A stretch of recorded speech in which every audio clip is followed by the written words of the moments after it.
2026 के प्रीलिम्स के लिए जो हम सीरीज स्टार्ट किए हैं 2025 के पीवाईक्यूज को डिस्कस कर रहे हैं, उसमें ये 6वां वीडियो है। इसके पहले 5 वीडियो हमने डिस्कस कर लिया है, जहाँ पे हम बेसिक एलिमिनेशन टेक्निक्स, यूपीएससी के ट्रेंड्स और हम जो टॉपिक्स कोर टॉपिक्स जो हैं, जो बेसिक टॉपिक्स हैं, जो हमारे जीएस के इंपॉर्टेंट टॉपिक्स हैं, उस पर हम डिस्कस करेंगे। देखिए, इस क्वेश्चन को अगर सॉल्व करना होगा तो ये तो बहुत बेसिक इन्फॉर्मेशन, यहाँ पे एलिमिनेशन टेक्निक्स आपका पूरा तरह से लग जाएगा, जो कि सॉल्व हो जाएगा। यहाँ आपको बहुत ज़्यादा जानने की ज़रूरत नहीं है।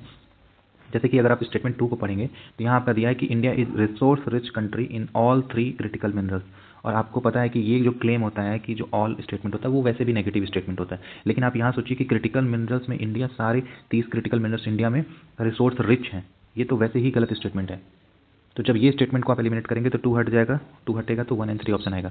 लेकिन अगर करंट अफेयर्स पे आपको इसमें अगर करंट अफेयर्स की में ही ये न्यूज़ था, क्योंकि इंडिया जो है ये अभी ज्वाइन किया था सिक्योरिटी पार्टनरशिप मिनरल्स को लेके, यूएसए के साथ वो पार्टनरशिप थी मिनरल्स को मतलब कि रिसोर्स को खरीदने और बेचने के लिए था, तो वो करंट अफेयर्स की न्यूज़ थी। लेकिन अगर आपको नहीं भी पता है करंट अफेयर्स, आपको बेसिक ये पता है कि ये जो रिच रिसोर्स कंट्री के बारे में बात कर रहा है कि इंडिया के पास बहुत सारे रिसोर्स हैं, 30 जो हमारे क्रिटिकल मिनरल्स हैं उनके सारे रिसोर्स इंडिया के पास है, तो वो नेगेटिव स्टेटमेंट ही बोल रहा है, क्योंकि ये नहीं है इंडिया के पास इतना।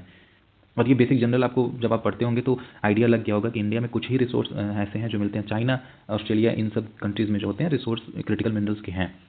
हम ज़्यादातर इंपोर्ट पे ही डिपेंड हैं क्रिटिकल मिनरल्स के लिए। तो ये स्टेटमेंट गलत है, और जैसे ही ये स्टेटमेंट गलत होगा आपका कुछ और पढ़ने की जरूरत नहीं है, आपका 1 एंड 3 सही हो जाएगा। तो यहाँ ये एलिमिनेशन से आराम से ये क्वेश्चन हो सकता था।